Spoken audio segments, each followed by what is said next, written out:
trouble. And boy, I found her. She's in love with herself. Grey Wolf Studios.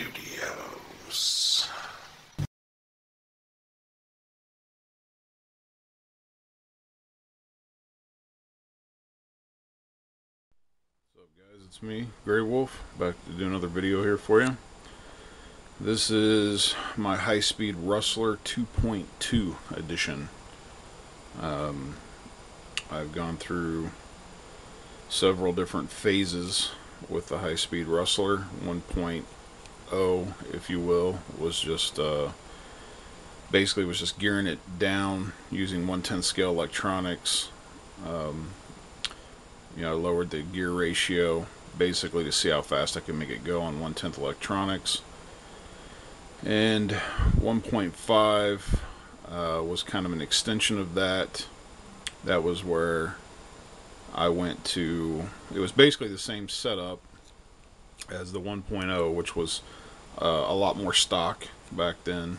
10 scale electronics, Castle 3800 kV 4-pole motor, and running on 3S. But that one I changed from the 48P gearing to Mod 1 gearing, and was running 3629 Mod 1 gearing on the Castle 3800 kV 4-pole motor. You couldn't get but maybe 3 runs in before it would start overheating, and you'd have to let it cool down. So I finally decided at some point to go for the big boy and go for the 100 plus mile an hour runs with the big Mamba 20, or the big Castle 2200 kV motor and Mamba Monster Max, which is the setup that I started 2.0 with. 2.0 got demolished. I wrecked it, you know, trying to figure out some stuff on, you know, it's been a whole process figuring out aerodynamics, you know, trying to figure out, you know, weights, keeping the car down, tires, all kinds of stuff. I forget exactly what happened with 2.0, but I wrecked it at some point. Had to rebuild it, which rebuilt into 2.1, which basically is essentially the same exact setup I have here, with the exception of, instead of running JRP 1/8 scale belted tires in the back and Jayco foams on the front, I am now running Ipanemas all the way around.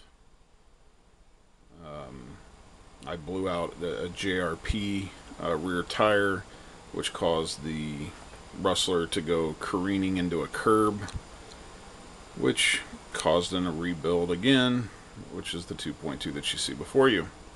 So anyway, I just thought I would get this thing on film before I yet once again try to attempt high-speed runs.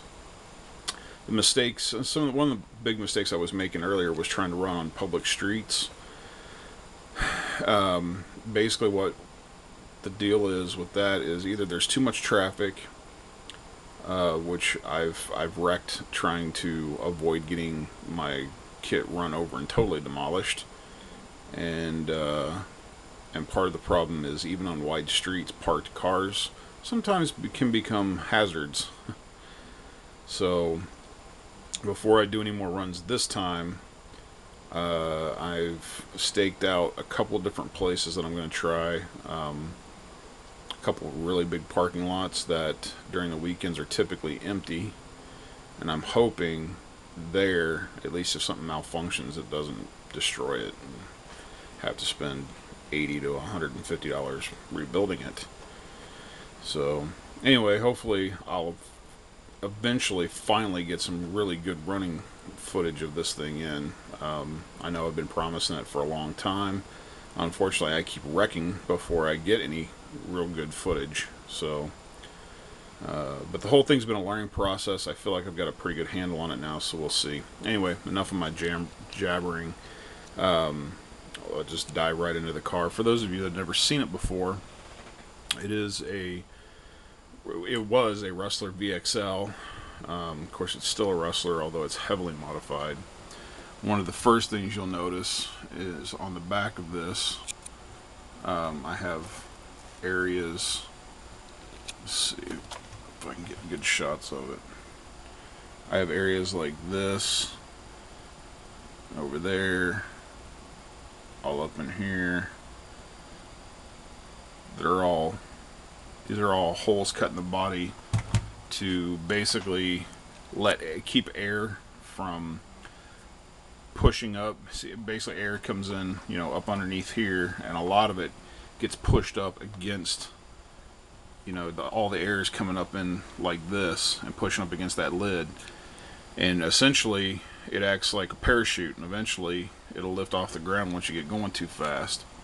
So basically what all that screen or venting is supposed to do is let the air pass through the body as it's coming up through the body, and produce a lot less lift. And then if you notice in the back here how I've cut the back out, so anything that does travel, any air that does travel down the length of the body that doesn't escape through the vents won't get. There used to be a lip that came down like this. Now the air won't be dragging, you know, that lip won't be producing any drag. The air can just come right out the back. These are the Ipanemas that I was talking about. Let's see if you can see it here. The rear ones are actually a little wider than the fronts, but I don't know, it's hard to tell in this video.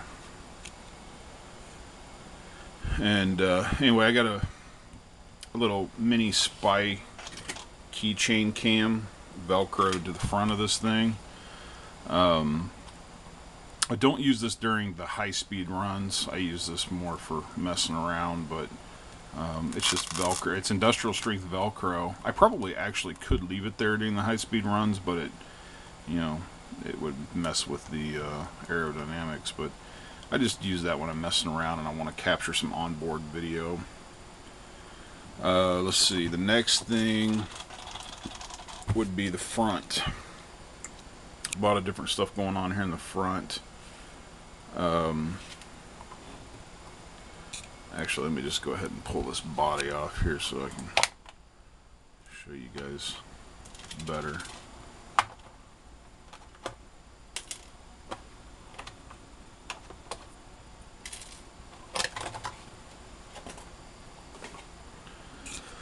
So in the front here we got a couple different things going on. First off, we'll start with the RPM front bumper. The black is just from various wrecks. I think it was actually from hitting somebody's car tire when the car was parked. I can't swear to that, but whatever. Anyways, you'll notice the RPM bumper is actually on upside down, so it points more out instead of up. Did that for aerodynamic reasons. This is actually a rear spoiler off of the Mini E-Revo, or the MERV, that I modified to set on top of the bumper to help provide some downforce. Weights. I've got a bunch of weights here. All in all, let's see. What is that? 1.5, 3, 6, 9, 12. There's 12. Let's see, 12, 13, 14, 15, 16 ounces. There's exactly 1 pound of weight on the front of this. There's actually some weights underneath the spoiler here. As you can tell, there's some weights down in there, in between the dynamite aluminum bulkhead, and then there's weights here on the upper servo deck. So that's the second thing that's going on here in the front. The third thing would be the A-arms. I have done Jang's wide mod for the front of this, to where it makes the front just as wide as the rear, by using rear A-arms. You got to use some spacers here and there. Jang's got a tutorial on how to do the wide mod if you're interested in it. And of course, virtually everything up here is either hardened aluminum or RPM as much as possible. The shock tower is RPM. The shocks themselves are the Traxxas big bore shocks. I actually have Losi front springs on here.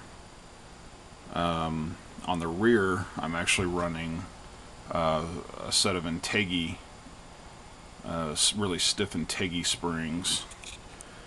And yeah, I know Integi pretty much sucks, but they do make a few good things. Their shocks and their shock springs are decent. Tools are decent. They're not all crap, but mostly. Dynamite aluminum bulkhead. It's kind of hard to see down in there, but it's there. RPM. These are actually RPM rear arms, even although they're on the front. RPM caster blocks. RPM steering knuckles. I do have the Pro Line hub adapters on there to convert it from a 12 to a 17 millimeter hex. Those work very well. And of course the RPM shock guards, although I'm not convinced that those really do much of anything. Moving right along, I currently have well, I'll get to the battery here in a second. Let's start here. So I have the Castle Mamba Monster Max in here, as you can see, and I am running a separate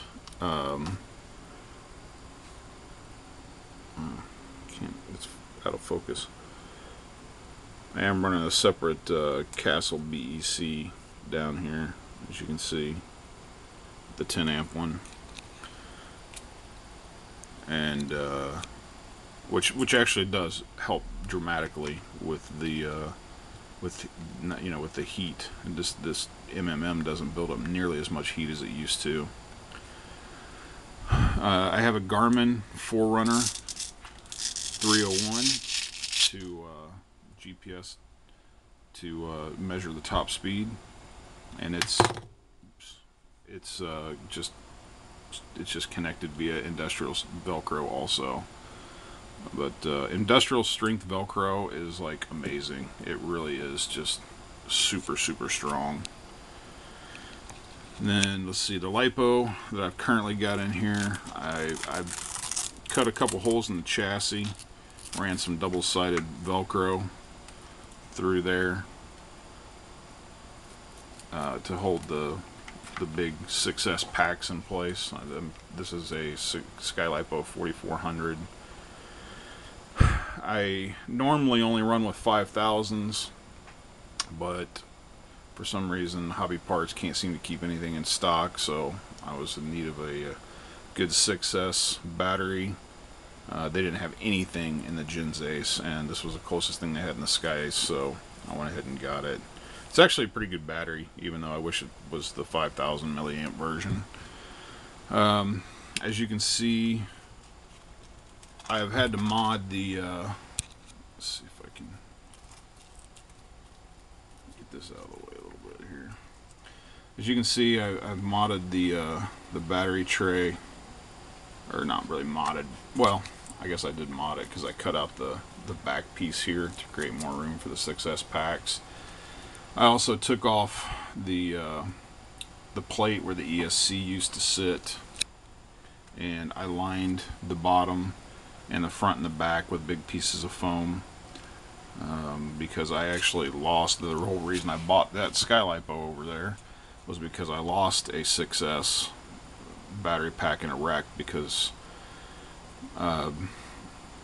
pretty much because I didn't have any foam padding in place at that time, and it punctured a cell when I wrecked. So I'm hoping that'll prevent that in the future. Time will tell. Let's see what else we got going on here. On this side, I got my, I do use a FlySky GT3B to control this. simply because the range is phenomenal, actually, on the GT3Bs. I'm sure there's others out there that are probably just as good, but the only other thing I have is a JR, and it's not as good, so I just use the GT3B. And then hidden back there in the back, kind of covered up with wires, is a gyro. It's just a simple gyro, very cheap heli gyro. I think the thing was like 12 or 14 bucks. Let's see what else. And of course, in the back here, I've got I'm running 36 tooth Spur Gear. It's actually the Spur Gear out of the Nitro E-Revo, or Nitro E-Revo. It's the Spur Gear out of the Nitro Revo 3.3, and I am running a X01 34 tooth pinion on the back, so I'm running 36-34 gearing. I actually do have an adapter. It's a custom made adapter that allows me to take up to a 40 tooth Revo spur like this, and actually I have an adapter. It's an insert that's pressure fitted into the center of the spur gear, and will allow me to use up to a 40 tooth as a pinion. So eventually, one of these days, I could run as much as a 36. Actually, if I really wanted to, I could get a metal spur gear. Integi, Hot Racing, and maybe another company. It seems like there's one other company that makes a 34 tooth metal spur gear that I could use up here. So I could, at one point, if I really wanted to get extreme, I could run a 34 tooth spur with a 40 tooth pinion. And I may or may not do that. It depends on what happens with this thing. And of course, there's the big Castle 2200. I am using a carbon fiber transmission case made by Hot Racing, which actually the gear case itself is carbon fiber, but the mounting plate right here is aluminum for heat dissipation, and it actually has some aluminum heat sinks built into the plate as well for additional dissipation. It actually works really well. I don't know how, I mean, I can't really compare it against the Integi one because I've never used the Integi one. I know the Integi one is the one that seems to be the popular one to use for this conversion. The Hot Racing one works very well. I don't really think there would be much of a difference between the Hot Racing and the Integi one. At any rate, this is a Hot Racing Wheelie Bar, which is mostly on here, not so much for wheelies, but it's mostly on here to help kind of protect the engine a little bit should it wreck or whatever. And actually you can see that the thing is bent from being wrecked. But at any rate, this wheelie bar actually sucks. I don't like it at all. Hot Racing is kind of hit and miss with their products. Some of their products are really good and some of them suck, and this one really sucks. First off, the wheels don't spin very well. And actually, if you notice, I have these little blue aluminum Hot Racing logo washers, if you will, on the inside here. Those actually used to go on the outside, so you could actually see them better. But the problem with that is, if you don't switch sides, there's nothing to keep the wheel from sliding all the way over to here, which is cheesy. The way this thing was designed just sucks. So I switched them around so the wheels can't move side to side, what am I trying to say? So the wheels can't move side to side anymore, but the one drawback is, for some reason, even though it seems like it should take up the same amount of space, the wheel doesn't spin quite as freely as it used to, but certainly enough to where, I mean, it'll definitely roll if you do a wheelie. But anyway, enough about the wheelie bar. You might be wondering about the red heat shrink tubing over the axles. I've actually got them on both sides. They cover up where the little cross braces go. Somebody gave me that tip. I have no idea if it's actually going to help or not, but I figured, what the heck, it can't hurt. It's supposed to help strengthen the joint there, so you don't pop them out of place. Now I do have the heavy duty / 4x4 axles installed, because the regular ones for the Rustler, yeah, they break really easy under the power of the 2200 here. But anyway, so I thought I'd give that a try. I'll let you guys know how that works out, if I seem to see any, if I think I see any difference or not. But that's basically it in a nutshell. The servo I'm using is a PPP brand servo. It's a 244 ounce per inch servo, and I get them off of eBay from a guy named Cheap Servo Man. That's his eBay username. They range anywhere, and they range in price anywhere from, I've seen them as low as probably $22 all the way up to $40. He changes his prices on them. He claims the regular price is $40, because I asked him about this one time. He claims the regular price is $40, but he puts them on sale from time to time, which is why sometimes you can catch them, you know, like $30, $25, $28, $22, whatever. He puts different sale prices on them from time to time. They're really good servos, actually. I have had no problems out of them yet. I own 5 of them at this point. I did accidentally smoke one, but that was my fault. I actually was hooking up I hooked up the gyro wrong, and ran too much power to the gyro and the servo both. I fried both of them, so that was my fault. But this one that's in this kit is actually probably the one I've been using the longest, which I've had it in this kit for about 6 months, about 6 months or so, and it's still going strong, even though it's been through like 3 wrecks now. So I'll let you guys know if I have any quality issues with them, but up to this point I've been recommending them quite a bit to people, because so far I haven't had any issues. They're very strong for no more than what you pay for them, especially if you wait and catch them on sale for, you know, 22 to 30 bucks a piece. And that's about it. I will hopefully have some running video for you here in the near future.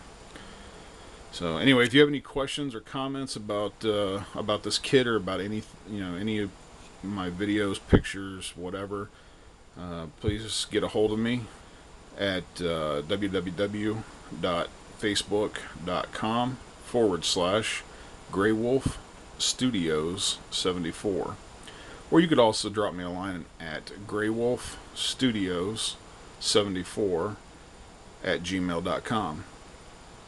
And that's going to about wrap it up for this one, guys.